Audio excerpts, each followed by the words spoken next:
Hello बच्चों, आज हम लोग लाइंस एंड एंगल्स की एक्सरसाइज 6.2 का नेक्स्ट सवाल क्वेश्चन नंबर 495 है। क्वेश्चन नंबर 5 को सॉल्व करेंगे। क्वेश्चन नंबर 5 बोल रहा है कि इन फिगर जो हमें फिगर दिया हुआ है ए बी पैरेलल परपेंडिकुलर नहीं A B parallel C D है and angle A P Q ये वाला angle 50 degree and angle P R D यानी पी आर डी ये 127 डिग्री दिया हुआ। हमें एक्स एंड वाई की वैल्यू को फाइंड करना है। तो यहाँ हम बच्चों हम देखते हैं कि ए बी जो है वो सी डी के पैरेलल है और पी क्यू ये ट्रांसवर्जल होगा। तो ये लिख दिया हियर ए बी ये हमारा पैरेलल है सी डी का एंड ट्रांसवर्जल पी क्यू। अब कोई भी दो लाइन्स हो एक ट्रांसवर्जल हो तो ये जो एंगल होते हैं ये अल्टरनेट एंगल होते हैं और इक्वल होते हैं। तो वही चीज़ हमने लिख दिया कि पी क्यू आर इक्वल हो जाएगा ए पी क्यू ये है 50 डिग्री। तो हमारी एक्स की वैल्यू कितनी आ गई 50 डिग्री। अब फिर अगेन देखते हैं कि ये A B parallel C D है। अब की ट्रांसवर्जल इस बार हम पी आर ले लेंगे। जब पी आर ट्रांसवर्जल लेंगे तो ये पूरा एंगल इस एंगल के बराबर हो जाएगा। तो वही चीज़ है ए पी आर यानी ए पी आर ये होल इतना ये इक्वल हो जाएगा पी आर डी के। तो उसको लिख दिया। अब देखिए ए पी आर ये किसके बराबर है बच्चों, हम देखते हैं कि ए पी आर ये दो एंगल एक ये और एक ये इन दोनों एंगलों का सम है। तो हम यही लिख देंगे ए P Q plus Q P R. A P R की जगह हमने लिख दिया ए P Q plus Q P R ये 127 के बराबर ही रहेगा। अब हमारा ये 50 डिग्री दिया हुआ है तो हमने इसको 50 रख दिया प्लस वाई इक्वल 127। अब ये 50 इक्वल के इस साइड से उस ओर जाएगा तो माइनस हो जाएगा क्योंकि इधर पॉजिटिव है तो वाई इक्वल टू 77। इस प्रकार से बच्चों ये क्वेश्चन नंबर 5 सॉल्व होगा। कुछ नहीं बस यही है, दोनों पैरेलल लाइन में एक बार ये पी क्यू ट्रांसवर्जल लेंगे तो अल्टरनेट एंगल हो जाएंगे, दोबारा पी आर ट्रांसवर्जल लेंगे तब फिर अल्टरनेट एंगल हो जाएंगे। ये यहाँ हम लिख सकते हैं ये इक्वल ये अल्टरनेट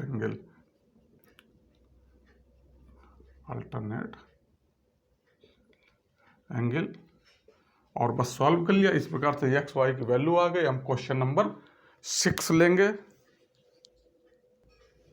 बच्चों। क्वेश्चन नंबर 6 है कि in figure P Q and R S are two mirror. ये हमारा पी क्यू और आर एस ये दो मिरर हैं, एक दूसरे के पैरेलल रखे हुए हैं। फिर क्या कह रहा है एन इंसिडेंस रे ये एक ए बी इंसिडेंस रे है, ये strikes the mirror P Q at B.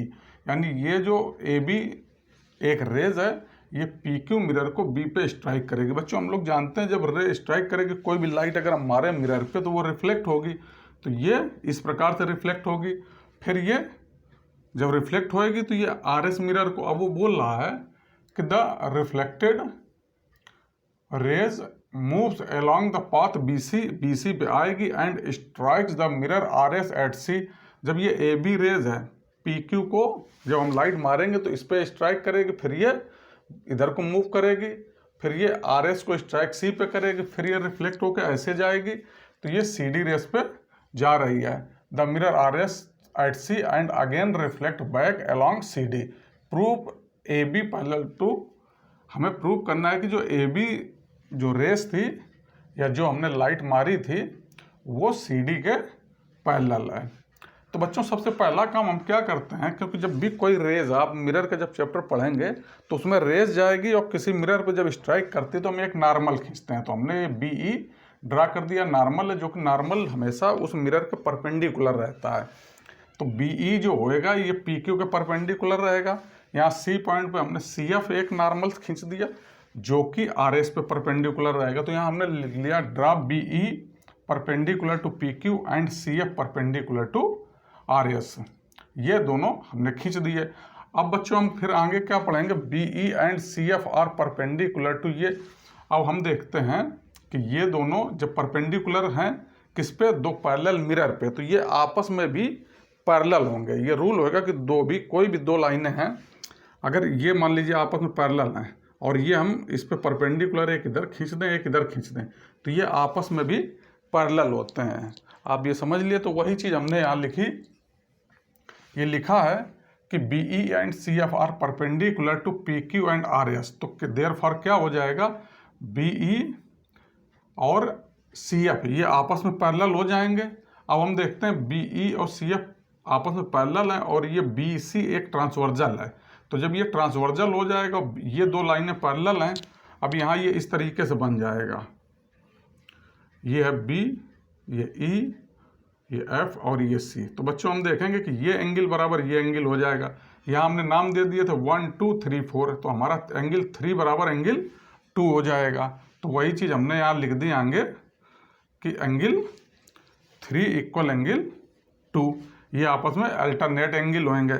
अब हम देखते हैं, आगे बढ़ते हैं, क्या देखते हैं कि हमारा जब भी कोई मिरर में, बच्चों ये ध्यान रखना, ये मिरर है, एक ये रेज आई और ये इस तरीके से ये इंसिडेंस रे हो गई और ये रिफ्लेक्ट करेगी, ये रिफ्लेक्टेड रे हो गई। तो ये जो नॉर्मल होता है इस प्रकार से, तो ये दोनों एंगल इक्वल होते हैं, incidence angle equal to reflected angle के, ये रूल होता है। तो यहाँ पे हमारा आ जाएगा कि एंगल 4 बराबर 3 हो जाएगा और 2 बराबर 1 हो जाएगा। तो यहाँ हो गया एंगल 3 बराबर 4 एंड एंगल 2 बराबर 1। ये क्या हमने लिख दिया आगे, angle of incidence is equal to angle of reflection. अब बच्चों हम देखते हैं कि यहाँ 2 बराबर 3 हमारा अल्टरनेट एंगल आया था। अब हम यहाँ इनको ऐड कर दें तो 4 + 3, हमने एंगल 4 + 3 को ऐड किया, तो हमारा हम 3 की जगह हम लिख सकते हैं एंगल 2, क्योंकि अल्टरनेट एंगल अभी हमने प्रूव किया है। और 2 की जगह हम 1 लिख सकते हैं, क्योंकि ये angle of incidence is equal to angle of reflection. 2 की जगह 1 लिख देंगे, 3 की जगह 2 लिख देंगे। और एंगल हमारा यहाँ 3 बराबर, देखो और एक चीज़ देखिएगा, 3 बराबर 2 है तो, और 3 बराबर 4 भी है और 2 बराबर 1 हमारा अल्टरनेट एंगल है। तो जब हमारा 3 बराबर 4 और 3 बराबर 2 है तो 2 बराबर 1 है, तो हमारा 4 बराबर 1 हो जाएगा, ये सॉरी एंगल 1 हो जाएगा, ना कि ये। अब हम ये वाला लेंगे 4 + 3, 3 की जगह 2 रख दिया और 4 की जगह एंगल 1 रख दिया। तो ये 3 की जगह देखो 2 और 4 की जगह 1 रख दिया, तो ये 3 + 4 हमारा क्या हो जाएगा, एंगल ABC। और 2 + 1 ये हमारा एंगल हो जाएगा BCD। तो इस प्रकार से हमारा एंगल ABC बराबर एंगल BCD ये हमने निकाल लिया। अब बच्चों हम देखते हैं कि इसमें ABCD ये रेज और ये ट्रांसवर्जल, तो यहाँ हम लिखते हैं द ट्रांसवर्जल, यहाँ BC intersect line AB and CD, AB line और ये CD लाइन, ये ट्रांसवर्जल है, इंटरसेक्ट कर रहा, such that alternate interior angle, किस प्रकार से इंटरसेक्ट करती है ये BC कि एंगल ABC बराबर BCD आ जा रहा, कि ये एंगल बराबर ये एंगल। तो बच्चों ध्यान रखना, कोई भी जैसे ये दो लाइनें हैं, अभी हमें पता नहीं है कि ये पैरेलल हैं कि नहीं, ये एक ट्रांसवर्जल हो जाए। अगर ये एंगल इक्वल ये एंगल हम प्रूव कर दें तो ये इंटीरियर एंगल होगा कि नहीं, अल्टरनेट इंटीरियर एंगल। अगर अल्टरनेट इंटीरियर एंगल इक्वल है तो ये हमारी थ्योरम होती है कि ये जो दोनों लाइनें हैं ये पैरेलल होंगे। तो वही चीज़ यहाँ हो गया, दस transversal BC intersect line AB and CD such that alternate interior angles ये इक्वल ये, या यहाँ हम लिख देते R इक्वल कर दें, तो ABC बराबर BCD। तो ये जब दोनों एंगल इक्वल हैं तो हमारा क्या हो जाएगा, इसलिए ये प्रूफ हो जाएगा कि AB पैरेलल टू CD।